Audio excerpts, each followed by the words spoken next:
ತಾವೆಲ್ಲ ಬಲ್ಲ ಹಾಗೆ ನಾನು ಅನೇಕ ಕಲಾವಿದರನ್ನು ಪರಿಚಯಿಸುವುದರಲ್ಲಿ ತುಂಬ ಉತ್ಸಾಹದಿಂದ ನನ್ನ ಮಿತಿಯಲ್ಲಿ ಅನೇಕರನ್ನು ಪರಿಚಯಿಸಿದ್ದೇನೆ. ಧ್ಯಾನ್, ದೀಪಾಲಿ, ರಘು ಮುಖರ್ಜಿ, ಮಿನಲ್ ಪಟೇಲ್, ಅಥವಾ ಟೆಕ್ನಿಷಿಯನ್ಸ್ ಆಗಿ ಮನೋಮೂರ್ತಿಯವರು, ಕರಿಬಸವಯ್ಯ, ಈ ಥರ ಅನೇಕರು ನನ್ನ ಮೇಷ್ಟ್ರ ಬುದ್ಧಿನಲ್ಲಿ ಎಷ್ಟು ಸಾಧ್ಯವೋ ಅಷ್ಟು, ಎಲ್ಲಿ ಶಿವರಾಮ್ ಅವರು ಎಲ್ಲಿ ಸಾಧ್ಯವೋ ಅಲ್ಲಿ ತಂತ್ರಜ್ಞರು ಕಲಾವಿದರನ್ನ ಒಂದು ಸಿನಿಮಾದಿಂದ ಒಬ್ಬರೋ ಇಬ್ಬರು ಇರಬೇಕು, ಹೊಸಬರು ಫಸ್ಟ್ ಟೈಮ್ ಒಂದು ಪ್ಲ್ಯಾಟ್ಫಾರ್ಮ್ ಕ್ರಿಯೇಟ್ ಮಾಡಿಕೊಡ್ಬೇಕು ಅಂತ. ಅದು ನನಗೆ ಬಂದದ್ದು ನನ್ನ ಟೀಚಿಂಗ್ ಪ್ರೊಫೆಷನ್ನಿಂದ. ಅಂದರೆ ಕ್ಲಾಸ್ ರೂಮ್ನಲ್ಲಿ ನಾವು ತುಂಬ ವಿದ್ಯಾರ್ಥಿಗಳನ್ನ ನೋಡ್ತಿರ್ತೀವಿ, ಒಂದು ರೀತಿಲಿ ನದಿ ದಂಡೆಯಲ್ಲಿದ್ದ ಮರದ ಹಾಗೆ ಎಷ್ಟೋ ಪ್ರವಾಹದ ಹಾಗೆ ಪ್ರತಿ ವರ್ಷ ಹೋಗ್ತಿರ್ತಾರೆ. ಅದರಲ್ಲಿ ಕೆಲವರು ಐಡೆಂಟಿಫೈ ಮಾಡಿದಾಗ ಒಂದು ಸ್ವಲ್ಪ ಇವ್ರನ್ನ ಪ್ರಮೋಟ್ ಮಾಡ್ಬೋದೇನೋ ಅಂತ ಹೇಳಿ ರಂಗಭೂಮಿ ಕಡೆ ನೋಡ್ತಾ ಇದ್ದೆ. ಆಡಿಷನ್ ಮಾಡ್ತಿದ್ವಿ. ನನ್ನ ಪ್ರೀತಿಯ ಹುಡುಗಿ ಮಾಡುವಾಗಲಂತೂ free walk in interview conduct ಮಾಡಿ ಮೈಸೂರು, ಬೆಂಗಳೂರು, ದಾವಣಗೆರೆಲೆಲ್ಲ ಮಾಡಿದ್ವಿ. ಆ ಥರದ್ದು ತುಂಬ ಶಾಲೆಗಳಿರಲಿಲ್ಲ ಆಗ, ಅಥವಾ ಯೂಟ್ಯೂಬ್ನಲ್ಲಿ ಪರಿಚಯ ಮಾಡ್ಕೊಳ್ಳಿಕ್ಕೆ ಸೋಷಿಯಲ್ ಮೀಡಿಯಾ ಇರಲಿಲ್ಲ ಇತ್ಯಾದಿ. ಆ ದೃಷ್ಟಿನಲ್ಲಿ ಇವತ್ತು ಕನ್ನಡ ಚಿತ್ರರಂಗಕ್ಕೆ ಇಂಥ ನಾಯಕ ನಟರ ಅವಶ್ಯಕತೆ ಇದೆ. ಯಾಕೆಂದರೆ ಈ ಹೊಸಬರು ಬರಬೇಕು. ಬಂದಾಗ ಒಂದು ಚಿತ್ರರಂಗ ಒಂದು ಸ್ಥಗಿತಗೊಂಡಂಥದ್ದು, ಒಂದು ಕ್ಲೀಶೆ, ಒಂದು ಫಾರ್ಮುಲಾ. ಇದು ನಾಯಕ ನಟರ ವಿರುದ್ಧ ಅಂತಲ್ಲ, ಅವ್ರು ಬೇಕು, ಅವ್ರು ಹೌಸ್ಫುಲ್ ಬೋರ್ಡ್ಗೆ ದೊಡ್ಡ ದೊಡ್ಡ ತಾರೆಗಳು ಬೇಕು. ಅದರ ಜೊತೆಗೆ ಹೊಸಬರು ಬರಬೇಕು. ಆಗ ಸಿನಿಮಾದ ಕಲರ್ ಚೇಂಜ್ ಆಗುತ್ತೆ, ಬಣ್ಣ ಬದಲಾಗತ್ತೆ. ಅದರೊಳಗೆ ಈ ಥರ ಟ್ರೈಂಡ್ ಆಗಿ ಬಂದ್ರಂತೂ ತುಂಬ ತುಂಬ ಆ ಥರದ ಸಾಧ್ಯತೆಗಳಿದೆ. ಹಾಗಾಗಿ ಮೊದಲಿಗೆ ನಾನು ಇವತ್ತು ಬಂದಿರುವಂಥ ಪ್ರಧಾನವಾದ ಉದ್ದೇಶ ನಮಗೆಲ್ಲ ಕನ್ನಡ ಚಿತ್ರರಂಗಕ್ಕೆ ಇವ್ರನ್ನ, ಈ ಕಿರಿಯರನ್ನು ಪ್ರೀತಿ ಅಭಿಮಾನದಿಂದ ಬರಮಾಡ್ಕೊಳ್ಳೋದು. ಕಾರಣ ಅವರ ಹಿಂದೆ ಇರ್ತಕ್ಕಂಥದ್ದು. ಜೋಗಿ ಹೇಳಿದಾಗೆ ಅನೇಕ ಕುಟುಂಬಗಳಿದೆ. ರಾಜೇಂದ್ರ ಸಿಂಗ್ ಬಾಬು ಅವ್ರ ಕುಟುಂಬದಲ್ಲಿ ಕೂಡ 3 ಜನರೇಷನ್ನಿಂದ ಸಿನಿಮಾ ಜೊತೆಗೆ ಇಂಟ್ರ್ಯಾಕ್ಟ್ ಮಾಡ್ತಿರ್ತಕ್ಕಂಥ ಕುಟುಂಬಗಳನ್ನು ನಾವು ನೋಡ್ತೀವಿ. ಆದರೆ ನಮಗೆ ಇದು ಮಹತ್ವ. ಯಾಕೆಂದರೆ ಪತ್ರಕರ್ತರ ಹಿನ್ನೆಲೆ, ಲೇಖಕರ ಹಿನ್ನೆಲೆ, ನಮ್ಮ ಪ್ರೀತಿಯ ಮೇಷ್ಟ್ರ ಹಿನ್ನೆಲೆಯಿಂದ ಬಂದ ಕುಟುಂಬದ ಒಂದು ಕುಡಿ ಅನ್ನುವಂಥದ್ದು. ನನಗೆ, ನನ್ನಂಥ ಅನೇಕರಿಗೆ ಲಂಕೇಶ್ರದು ಒಂದು ಋಣ ಇದೆ. ಅದನ್ನು ತಮಾಷೆಗೆ ಆ ಋಣವನ್ನು ದ್ರವರೂಪದ ಋಣ ಅಂತ ಕರಿತಿರ್ತೀವಿ. ಅದು ಬಹಳ ಸಂಜೆಗಳಲ್ಲಿ ಅವ್ರ ಜೊತೆ ತೋಟದಲ್ಲಿ, ಕಚೇರಿನಲ್ಲಿ, ಪತ್ರಿಕೆ ಮಾರ್ಕೆಟಿಗೆ ಹೋದ ದಿವಸ ಅವತ್ತು ರಾತ್ರಿ ತುಂಬ ಅಂಥ ಋಣವನ್ನು ನಮ್ಮ ಮೇಲೆ ಹೊರಿಸಿದ್ದಾರೆ ಅವರು. ಅದು ತಮಾಷೆಯ ಮಾತಾದರೂ ಕೂಡ ಅಕ್ಷರದ ಋಣ, ಅರಿವಿನ ಋಣ, ವೈಚಾರಿಕತೆಯ ಋಣ, ಪ್ರಬುದ್ಧವಾಗಿ ಜೀವನ ನೋಡೋ ಋಣ, ಮತ್ತು ಒಂದು ವೈನೋದಿಕ ಪ್ರಜ್ಞೆಯಿಂದ ಜೀವನ ನೋಡುವಂಥದ್ದನ್ನು ನಾವು ಅವರ ಬರವಣಿಗೆಯಿಂದ, ಅವರ ಜೊತೆ ಕಳೆದಂಥ ಸಂದರ್ಭಗಳಲ್ಲಿ ತುಂಬ ತುಂಬ ಅದನ್ನು ಅನುಭವಿಸಿದ್ದೀವಿ. ನಾನಂತೂ ಕೆಲವು ಸರಿ ಒಬ್ಬ ಅನಧಿಕೃತ ಅವರ ಚಾಲಕನಾಗೆ ಇರ್ತಿದ್ದು. ನನಗೆ ಕಾರ್ ಕೊಟ್ಬಿಡೋರು ಅವರು, ಭಾಳ ಚೆನ್ನಾಗಿ ನೀನು ಓಡಿಸ್ತೀಯ ಅಂತ. ಎಲ್ಲರ ಹತ್ರ ಬೈಯೋರು ಅವ್ರು ಯಾರಾದರೂ ಕಾರ್ ಓಡಿಸೋದ್ರಂದರೆ. ನನ್ನ ಡ್ರೈವಿಂಗ್ ಬಗ್ಗೆ ಅವ್ರಿಗೆ ತುಂಬ ಕಾನ್ಫಿಡೆನ್ಸ್ ಇತ್ತು. ಸೊ ಪ್ರಗತಿ ರಂಗದ ಹೆಸರಲ್ಲಿ ಸಾವಿರಾರು ಮೈಲಿ ಅವ್ರ ಪಕ್ಕದಲ್ಲಿ ಕೂತ್ಕೊಂಡು ಓಡಿಸಿರೋದು. ಬದನಮಾಳಿಗೆ ಒಂದು ಅಲ್ಲಿ ದಲಿತರ ಕಗ್ಗೊಲೆಯಾದಾಗ ಅಲ್ಲಿ ಹೋಗಿದ್ದಂಥದ್ದು, ಪರಿಸರ ಹೋರಾಟಗಳಿಗೆ ಹೋಗಿದ್ದಂಥದ್ದು, ಕೋರ್ಟ್ಗಳಿಗೆ ಕೆಲವು ಕಡೆ ಅವ್ರ ಜೊತೆಗೆ ಅವ್ರನ್ನ ಕರ್ಕೊಂಡು ಹೋಗಿದ್ದೀನಿ ನಾನು. ಆಗೆಲ್ಲ ತುಂಬ ಅನೌಪಚಾರಿಕವಾಗಿ ಅವ್ರು ಮಾತಾಡ್ತಿರ್ತಾರಲ್ಲ, ಅದು ತುಂಬ ನನಗೆ ತಮಾಷೆ ಅನಿಸಿದ್ರು. ಅದರೊಳಗೆ ರೇಷ್ಮೆಯವರು ಹೇಳಿದ ಹಾಗೆ ಏನೋ ಒಂದು ಪಾಯಿಂಟ್ ಇರ್ತಿತ್ತು. ಒಂದ್ಸರಿ ಎಲ್ಲ ಕೂತ್ಕೊಂಡು ಆಫೀಸಲ್ಲಿ ಮಾತಾಡುವಾಗ ಮಹಾಭಾರತ ಯುದ್ಧ ಏಕಾಯಿತು ಅಂತ ಒಂದು ದೊಡ್ಡ ಚರ್ಚೆ ಶುರುವಾಯಿತು. ಯಾರ್ಯಾರೋ ಇದ್ದರು ಅಲ್ಲಿ. ಪತ್ರಿಕಾಲಯದಲ್ಲಿ ಕನ್ನಡದ ಕ್ರೀಮ್ ಇರ್ತಾ ಇತ್ತು. ರಂಗಭೂಮಿಯವರು, ಸಾಹಿತಿಗಳು, ಯಂಗ್ ಸೀನಿಯರ್ಸ್ ಎಲ್ಲ ಬರ್ತಿದ್ರು, ಪ್ರೊಫೆಸರ್ಸು, ಅಕಾಡೆಮಿಷಿಯನ್ಸ್ ಎಲ್ಲ. ಮಹಾಭಾರತ ಹೇಗೆ ಶುರುವಾಯಿತು ಅಂತ ಒಬ್ಬೊಬ್ಬರು ಒಂದೊಂದು ವಿಚಾರ ಇಡ್ತಿದ್ರು. ಮೇಷ್ಟ್ರು ಸುಮ್ಮನೆ ಕೇಳಿಸ್ಕೊತಾ ಇದ್ರು. ಅವ್ರು ಯಾವಾಗಲೂ ಹೇಗೆ ಅಂದರೆ, ಯಾರಾದರೂ ವಾಗ್ವಾದ ಮಾಡ್ತಿದ್ರೆ, ಜಗಳ ಮಾಡ್ತಿದ್ರೆ ಮೌನವಾಗಿ ನೋಡ್ತಾ ಕೂತ್ಕೊಳ್ಳೋದು, ಮಡ್ಲಿದರ ಕೂತ್ಕೊಂಡು ಕಡೆಯಲ್ಲಿ ಒಂದು ಸ್ಪೋರ್ಟ್ಸ್ ಬಿಡೋರು, ಎಲ್ಲ ಗಪ್ಚಿಪ್ಪಾಗಿಬಿಡೋರು. ಆ ಥರದ್ದು ಮಹಾಭಾರತ ಹೇಗೆ ನಡೆಯಿತು ಅನ್ನೋದಕ್ಕೆ ರಾಜ್ಯದಾಹ ಅದು ಇದು ಅಂತ ಕೆಲವರು ಹೇಳ್ತಾಯಿದ್ರು. ಆಗ ಲಂಕೇಶ್ ಹೇಳಿದರು, ಇಲ್ಲ, ಅದು ಪಾಂಡವ್ರಿಗೂ ಕೌರವ್ರಿಗೂ ಸಿಕ್ಕಾಬಿಟ್ಟೆ ಬೋರ್ ಆಗಿತ್ತು, ಅದಕ್ಕೆ ಮಾಡಿದ್ರೆ ಕಣಯ್ಯ ಅಷ್ಟೇ. ಒಂದು ಮಹಾಕಾವ್ಯ, ಮಹಾಯುದ್ಧವನ್ನು, ಅದು ಒಂದು ಬೋರ್ ಆದಿಂದ ನಡೆದಂಥ ಘಟನೆ ಅಂತ ಹೇಳುವಂಥ ಒಂದು ತುಂಬ ಹಂಗೆ ಹೇಳಿದ್ರು ಕೂಡ ಅದರೊಳಗಡೆ ಒಂದು ಮಾರ್ಮಿಕ ಅರ್ಥ ಇತ್ತು. ಇನ್ನು ನನ್ನ ಸಿನಿಮಾಗಳು ಬಿಡುಗಡೆ ಆಗ್ತಿದ್ವು. ಅವತ್ತು ಲಂಕೇಶ್ ಪತ್ರಿಕೆಯಲ್ಲಿ ಅವುಗಳ ಬಗ್ಗೆ ಕಟುವಾದ ಟೀಕೆ ಇರ್ತಿತ್ತು. ಅವತ್ತು ಸಾಯಂಕಾಲ ಒಟ್ಟಿಗೆ ಕೂತ್ಕೊಳ್ತಿದ್ವಿ, ಗುಂಡು ಹಾಕ್ತಿದ್ವಿ, ಊಟ ಮಾಡ್ತಿದ್ವಿ. ನಾನು ನನ್ನ ಸಿನಿಮಾ ಬಗ್ಗೆ ಕೆಟ್ಟದಾಗಿ ಬರ್ತಿದ್ದೀರಿ ಸರ್ ಅಂತ ಕೇಳ್ತಿರ್ಲಿಲ್ಲ, ಅವರು ಅದ್ರ ಬಗ್ಗೆ ಪ್ರಸ್ತಾವಿಸ್ತಿರ್ಲಿಲ್ಲ. ಅಷ್ಟು ಒಂದು ಗಡಿ ರೇಖೆಗಳು ಸ್ಪಷ್ಟವಾಗಿರ್ತಿತ್ತು. ನಾವು ದೂರ ಹೇಳ್ಕೊಂಡು ಏನು ಸರ್ ನಾನು ಸಿನಿಮಾ ನಿಮ್ಮ ಜೊತೆ ಇಷ್ಟು ಚೆನ್ನಾಗಿದ್ದೀವಿ, ನೀವು ಬರೆದು ಬಿಟ್ಟಿದ್ದೀರಾ ಅಂತ ನಾವು ಮಾತಾಡುವಂಥ ಅಧಿಕ ಪ್ರಸಂಗತನ ಮಾಡ್ತಿರ್ಲಿಲ್ಲ. ಹೀಗೆ ಇತ್ತು.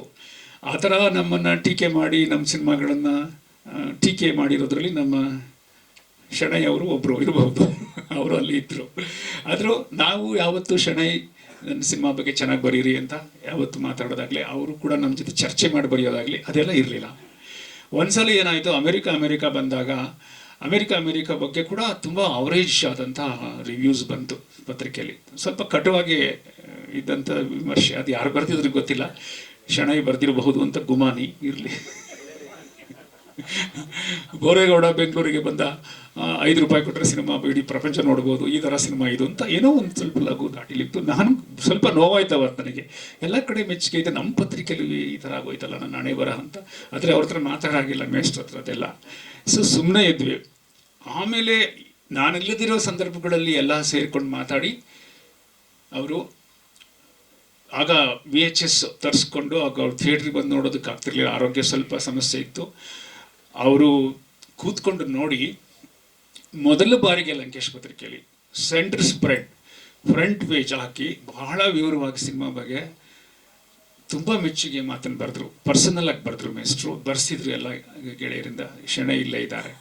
ಇದು ಯಾಕೆ ಹೇಳ್ತೀನಿ ಅಂದರೆ, ನಮ್ಮ ನಡುವೆ ಇರೋ ಯಾವುದೋ ಒಬ್ಬ ಪ್ರತಿಭಾವಂತನಿಗೆ ಎಲ್ಲೋ ನಿರ್ಲಕ್ಷ್ಯ, ಒಂಚೂರು ಅವನಿಗೆ ಇದರಿಂದ ತೊಂದರೆ ಆಗ್ತಿದೆ, ನಷ್ಟ ಆಗ್ತಿದೆ ಅಂತಂದರೆ ತಕ್ಷಣ ಅದನ್ನು ಅವರು ಯಾವುದೇ ಪ್ರಿಜುಡೈಸ್ ಇಲ್ಲದೆ ಅದರ ಗುಣಮಟ್ಟವನ್ನು ಅದ್ರ ಬಗ್ಗೆ ದಾಖಲೆ ಮಾಡಿ ಮೆಚ್ಚುಗೆ ಮಾತಾಡಿ ಬೆಂತಟ್ಟತಕ್ಕಂಥದ್ದಿತ್ತು. ಹಾಗಾಗಿ ನನ್ನ ಬೆಸ್ಟ್ ಸ್ಟೋರೀಸ್ ಲಂಕೇಶ್ ಪತ್ರಿಕೆಯಲ್ಲಿ ಬಂತು. ನಾನು ಒಂಥರ ಅನಿಯತಕಾಲಿಕ ಬರಹಗಾರನಾಗಿ ಕಾಲಮ್ಸ್ಗಳು ಮತ್ತು ಬೇರೆ ಬೇರೆದನ್ನೆಲ್ಲ ತುಂಬ ಕಾಂಟ್ರಿಬ್ಯೂಟ್ ಮಾಡ್ತಿದ್ದೆ.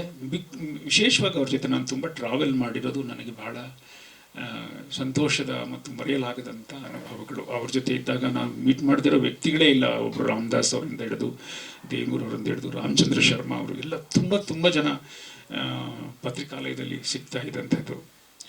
ಇವತ್ತು ನೋಡಿ ಎಷ್ಟೊಂದು ಸುದ್ದಿವಾಹಿನಿಗಳು ನಮ್ಮ ಮಧ್ಯೆ ಇದ್ದಾವೆ, ಬೇಕಾದಷ್ಟು ವಾಹಿನಿಗಳು. ಎಲ್ಲ ಕಡೆ ಬ್ರೇಕಿಂಗ್ ನ್ಯೂಸ್ಗಳಿರುತ್ತೆ, ಎಲ್ಲ ಕಡೆ ಸತ್ಯಶೋಧನೆ ಇರುತ್ತೆ, ಎಲ್ಲ ಕಡೆ ನಾವೇ ಫಸ್ಟ್ ಹೇಳ್ತೀವಿ ಸತ್ಯನ ಅಂತ ಹೇಳ್ತಕ್ಕಂಥ ಒಂದು ಘೋಷಣೆ ಕಾಣ್ತೀವಿ. ಆದರೆ ಹಾನೆಸ್ಟಾಗಿ ಹೇಳೋದು ಯಾವುದೇ ಪೂರ್ವಗ್ರಹದ ಮಾತಲ್ಲ.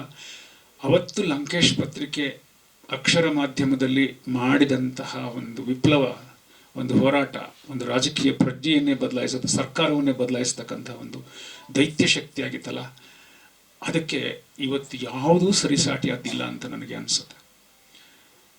ಅದು ಯಾರೂ ಸುದ್ದಿ ಮಾಧ್ಯಮದಲ್ಲಿ ಕೆಲಸ ಮಾಡೋ ಮಿತ್ರರು ವೈಯಕ್ತಿಕವಾಗಿ ತಗೋಬಾರದು. ಇದು ಸತ್ಯ. ಇದು ನಾವು ಎಲ್ಲ ಜನ್ರೇಷನನ್ನು ನಾವೆಲ್ಲ ನೋಡಿದಂಥ ಐಕಾನ್ಗಳನ್ನು ನೋಡಿದ್ರಿಂದ ಹಂಗೆ ಅನಿಸುತ್ತೆ. ಇವತ್ತು ಎಷ್ಟು ಖಾಲಿ ಬಲೂನ್ಗಳು ಹಾರಾಡ್ತಾ ಇದೆ ಅಂದರೆ, ಮೇಷ್ಟ್ರು ಇದ್ದರೆ ಹೆಂಗೆ ಚುಚ್ಚೋರು ಒಂದೊಂದು ಟಸ್ ಅಂತ ಹೊಡೆದಾಕ್ಬಿಡ್ತಿದ್ರು ಎಲ್ಲನೂ. ಇವತ್ತು ನಾವು ಖಾಲಿ ಬಲೂನ್ಗಳನ್ನು ಹಾರಾಡೋದನ್ನು ನೋಡಿ ಸೋಜಿಗೆಗೊಂಡು ಅವುಗಳಿಗೆ ಭಕ್ತರೋ ದಾಸರೋ ಅನುಯಾಯಿಗಳೋ ಏನೋ ಹಾಗೆ ಹೋಗ್ತಾ ಇರ್ತೀವಿ. ಆ ಥರದ ಒಂದು ಇತ್ತು. ನಮ್ಮ ಊರಿನಲ್ಲಿ ಒಂದು ದಲಿತ ಹೆಣ್ಮಗಳ ಮೇಲೆ ಒಂದು ಹಲ್ಲೆ ಅಥವಾ ಏನೋ ಆಯಿತು. ಅದಕ್ಕೆ ಅಷ್ಟು ಜನನೂ ಕರ್ಕೊಂಡು ನಾವು ಮಾನ ಅಂತ ಹೇಳಿ ಬಂದು ಮೆರವಣಿಗೆ ಮಾಡಿ ಅದ್ರ ಬಗ್ಗೆ ಲೇಖನ ಬರೆದು. ಅಂದರೆ ಪ್ರಗತಿರಂಗ ಮಾಡುವಾಗಲೂ ಕೂಡ ನಾನು ತುಂಬ ತಮಾಷೆ ಮಾಡ್ತಿದ್ದೆ. ಸರ್ ಈ ಗಿಟ್ಟಲ್ಲ ಸರ್, ಇದು ಗೆಲ್ಲಲ್ಲ ನೀವು, ಯಾಕೆ ಹಂಗಂತೀಯ ನೀನು ಅಂತ. ಇಲ್ಲ ಸರ್, ನೀವು ಖಂಡಿತ ರಾಜಕೀಯದಲ್ಲಿ ಯಶಸ್ಸಕ್ಕಾಗಲ್ಲ ನೀವು ಅಂತ. ನಾನು ಆ ಥರ ತಮಾಷೆ ಮಾತಾಡ್ತಾ ಅವ್ರನ್ನ ಕುಟುಕ್ತಾ ಇದ್ದೆ. ಅದಕ್ಕೆ ಅವ್ರು ಹೇಳ್ತಾಯಿದ್ರು, ಯಾಕೆ ಲೇಖಕ ಆದವನು ಬರೀ ಪತ್ರಿಕೆ ಮಾಡಿಕೊಂಡು ಒಂದು ಸೇಫ್ ಝೋನ್ನಲ್ಲಿ AC ಹಾಲಲ್ಲಿ ಕೂತ್ಕೊಂಡ್ಬಿಟ್ಟು ಪತ್ರಿಕಾಲಯದಲ್ಲಿ ಕೂತ್ಕೊಂಡ್ಬಿಟ್ಟು ಅಲ್ಲ, ಫೀಲ್ಡ್ ವರ್ಕ್ ಹೋಗಬೇಕು, ಬದಲಾವಣೆಯಲ್ಲಿ ನಂಬಿಕೆ ಇಟ್ಕೋಬೇಕು, ಆಗತ್ತೆ ಅಂತ ಹೇಳಿ. ಇಲ್ಲ ಸರ್, ನಿಮಗೆ ಬಹಳ ಉದ್ದವಾದ ಕೈಗಳಿಲ್ಲ, ಜನರನ್ನು ತಪ್ಪಿಕೊಳ್ಳೋಷ್ಟು ಉದ್ದವಾದ ಕೈಗಳಿಲ್ಲ, ನೀವು ಬಹಳ ಮೂಡಿ, ಮನೆ ಮುಂದೆ 10 ಜನ ನಿಂತರೆ ಓಡಿಸ ಯಾರೇ ಅವ್ರ ಶನಿಗಳು ಬಂದಿದ್ದಾರೆ ಅಂತ ಅಂತಿದ್ವಿ. ರಾಜಕಾರಣ ಅಂದರೆ ಮಧ್ಯರಾತ್ರಿ 2 ಗಂಟೆಗೆ ಅವನ ಮನೆ ಮುಂದೆ 100 ಜನ ನಿಂತಿದ್ರೆ ಅದು ಅವನ ರಾಜಕಾರಣಿ ಅಂತ. ನಮಗೆಲ್ಲ ಮೂಡ್ಗಳಿರುತ್ತೆ, ಮತ್ತು ಗೌಪ್ಯತೆ ಬೇಕಾಗುತ್ತೆ, ಏಕಾಂತ ಇಷ್ಟಪಡ್ತೀವಿ, ನಮ್ಮ ಪಾಡಿಗೆ ನಾವು ಇರೋದು ಇಷ್ಟಪಡ್ತೀವಿ, ಎಲ್ಲೋ ಹೋಗಬೇಕು ಅನಿಸುತ್ತೆ. ಅದು ಲೇಖಕನ ಮನೋವೃತ್ತಿ, ಅದು ನಿಮ್ಮ ಕೈಲಿ ಆಗಲ್ಲ ಸರ್ ಅಂತ. ಆದರೆ ಅದು ಪತ್ರಿಕಾಲಯದಲ್ಲಿ ತುಂಬ ದೊಡ್ಡ ದೊಡ್ಡ ಜೋಕ್ಗಳಿತ್ತು. ಲಂಕೇಶ್ರು ಮುಖ್ಯಮಂತ್ರಿ ಆದಾಗೆ ರವೀಂದ್ರ ರೇಷ್ಮೆ ಅವರಿಗೆ ಗ್ಯಾರಂಟಿ ರೇಷ್ಮೆ ಇಲಾಖೆನೇ ಕೊಡ್ತಾರೆ, ಈ ಥರ ಎಲ್ಲ ನಾವು ರೇಗಿಸ್ತಾ ಇದ್ವಿ. ಅದಿರಲಿ, ಅದು ಒಂದು ಇಂಟ್ರೆಸ್ಟಿಂಗ್ ಟೈಮ್ ಅಂತ ಒಬ್ಬ ಜರ್ನಲಿಸ್ಟು ರಾಜಕೀಯವನ್ನು ಟ್ರೈ ಮಾಡಿದ್ರು. ಆಮೇಲೆ ಅಜಿತ್ ಬಗ್ಗೆ ಹೇಳ್ತಿದ್ರು ನನಗೆ, ಅವನಿಗೆ ಸಿನಿಮಾದಲ್ಲಿ ಆಸಕ್ತಿ ಇದೆ, ನೋಡು ಗಮನಿಸು ಅಂತ ಹೇಳಿ. ಫಸ್ಟ್ ಸಿನಿಮಾ ತುಂಟಾಟ ಮಾಡಿದಾಗ ನಮ್ಮ ಮನೇಲಿ ಅದ್ರದ್ದು ಕಂಪ್ಲೀಟ್ ಸ್ಕ್ರಿಪ್ಟ್ ರೀಡಿಂಗ್ ಇಟ್ಕೊಂಡು ಅದು ಬಹುಶಃ ಒಂದು ಹಾಡು ಬರದೆ ಅಂತ ಅನ್ಸುತ್ತೆ. ಸೊ ನನ್ನ ಛಾಯಾಗ್ರಾಹಕರು ಕೆ ಅಂತ ಇದ್ದರು, ಅವ್ರನ್ನ ಪರಿಚಯ ಮಾಡಿಕೊಟ್ಟು ದೆನ್ ಈ ಲೆಫ್ಟ್ ಫಾರ್ ಬ್ಯಾಂಕಾಕ್ ಎಲ್ಲ ಹೋಗಿ ಆ ಚಿತ್ರ ಮಾಡಿದರು. ಯಾಕಿದನ್ನು ಹೇಳ್ತೀನಿ ಅಂತಂದರೆ, ಅನಂತರ ನಾನು ಇವರು ಸಾಕಷ್ಟು ಜಗಳ ಮಾಡಿದ್ದೀವಿ, ಅದು ಬೇರೆ ವಿಷಯ, ಅದು ಸರಿ ಹೋಗಿದೆ. ಈಗ ಜಗಳ ಮಾಡದೇ ಇದ್ದರೆ ಲಂಕೇಶ್ ಪರಂಪರೆಗೆ ಅನ್ಯಾಯ ಆದಂಗೆ ಆಗುತ್ತೆ. ಅದು ಲಂಕೇಶ್ ಮುಂದಿನ ಜನ್ರೇಷನ್ನಲ್ಲೂ ಆ ಜಗಳ ಮುಂದುವರಿಬೇಕು ಅನ್ನೋ ಕಾರಣಕ್ಕೆ ನನಗೂ ಇವ್ರಿಗೂ ಒಂದಷ್ಟು ಕಾನ್ಫ್ಲಿಕ್ಟ್ಸ್ ಆಯಿತು. ಅದೇನೂ ಇರಲಿ, ಅದು ಆ ಕಹಿ ಯಾವುದೂ ನನಗಿಲ್ಲ. ನಾನು ಈ ಸಂದರ್ಭದಲ್ಲಿ ಹೇಳೋಕ್ಕೆ ಇಷ್ಟಪಡುವಂಥದ್ದು, ಇದುವರೆಗೆ ಮಾತ್ರ ನಿಮ್ಮ ತಂದೆ ಏನೇನೋ ನಿಮಗೆ ಮಾಡಿದ್ದಾರೆ, ಈ ತಂದೆ ಅಥವಾ ತಾತ ಕುಟುಂಬ, ನಿಮ್ಮ ಮನೆಯಲ್ಲಿರ್ತಕ್ಕಂಥ ಕವಿತಾ ಅವರು ಎಲ್ಲ ಬಿಟ್ಟು, ಸರ್ ಹೇಳಿದಾಗೆ you have to internalise yourself. ಆ್ಯಕ್ಟಿಂಗ್ನ ಒಳಗೆ ತಗೊಂಡು ಅದರಿಂದ ಬೇರೆ ಬೇರೆ ಥರದ ಪಾತ್ರಗಳು ಮತ್ತು ಕಮರ್ಷಿಯಲ್ ಗ್ರಾಮರ್ನ ಇಟ್ಕೊಂಡೇನೆ ಅದು. ಯಾಕಂದರೆ ಜನಪ್ರಿಯತೆ ಬಗ್ಗೆ ವಾಕ್ರಿಕೆ ಬೇಡ. ತುಂಬ ಜನ ಜನಪ್ರಿಯತೆಯನ್ನು ದ್ವೇಷಿಸುವಾಗಿ ಮಾತನಾಡ್ತಾರೆ, ಒಳಗಡೆ ಪ್ರೀತಿಸ್ತಿರ್ತಾರೆ. ನಾವೆಲ್ಲ ಜನಪ್ರಿಯ ಲೇಖಕರು ಅನ್ನೋ ಕಾರಣಕ್ಕೆ ನಮ್ಗೆ ಅನೇಕ ಥರದ ತೊಂದರೆಗಳು, ನಷ್ಟಗಳಾಗಿದೆ. ಡೋಂಟ್ ಕೇರ್, ಬಿ ಪಾಪ್ಯುಲರ್ ಆಗೋ ಸುಲಭ ಅಲ್ಲ ಅಷ್ಟು.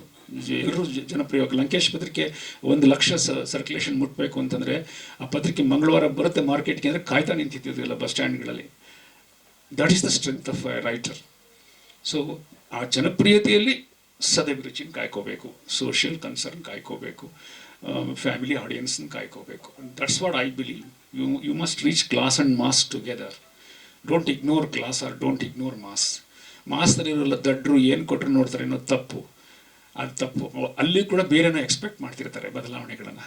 ಆದ್ದರಿಂದ ಈ ಒಂದು ಸುವರ್ಣ ಮಾಧ್ಯಮ ಇದೆಯಲ್ಲ, ಈ ಎರಡರ ನಡುವಿನ ದಾರಿ, ಅದನ್ನು ಕಂಡ್ಕೊಪ್ಪ ನೀನು, ಒಳ್ಳೆಯದಾಗಲಿ. ನೀನು ಆಗಲೇ ಸಿಕ್ಕಿದರೆ ನಾನು ನನ್ನ ಪ್ರೀತಿ ಹುಡುಗಿಲ್ಲ ನೀನನ್ನೇ ಹೀರೋ ಮಾಡ್ತಿದ್ದೆ. ಈಗ ಅಂತ ಅನೇಕ ಚಿತ್ರಗಳು, ಫ್ರೆಶ್ನೆಸ್ನ ಸಿನಿಮಾಗಳು ಬರಲಿ. ಖಂಡಿತ ಜನ ಒಳ್ಳೆ ಕಂಟೆಂಟ್ ಕೊಟ್ಟರೆ ಜನ ಚಿತ್ರಮಂದಿರಕ್ಕೆ ಬರ್ತಾರೆ, ನೋಡ್ತಾರೆ. ನಾವು ಜನರ ಬಗ್ಗೆ ಏನು ಯಾವತ್ತೂ ದೂರ ಆಗಿಲ್ಲ. ಸೊ ನಿಮ್ಮ ತಂದೆ ಮಾಡಿದಂಥ ಚಿತ್ರಗಳನ್ನು ಎದುರುಗಡೆ ಇದೆ, ಅದನ್ನು ಮೀರಿ ಇನ್ನೂ ಒಳ್ಳೊಳ್ಳೆಯ ಚಿತ್ರಗಳನ್ನು ನೀನು ಮಾಡುವಂಥವಾಗಲಿ ಅಂತ ಆಶಿಸಿ, ಮತ್ತು ಪತ್ರಿಕಾ ಮಾಧ್ಯಮದ ಗೆಳೆಯರಿಗೆಲ್ಲ, ಈ ಕಿರಿಯ ಕಲಾವಿದರಿಗೆ ನಿಮ್ಮ ಆಶೀರ್ವಾದ ಇರಲಿ, ಪ್ರೋತ್ಸಾಹ ಇರಲಿ ಅಂತ ಕೇಳಿಕೊಂಡು ನಾನು ಮಾತು ಮುಗಿಸ್ತೇನೆ.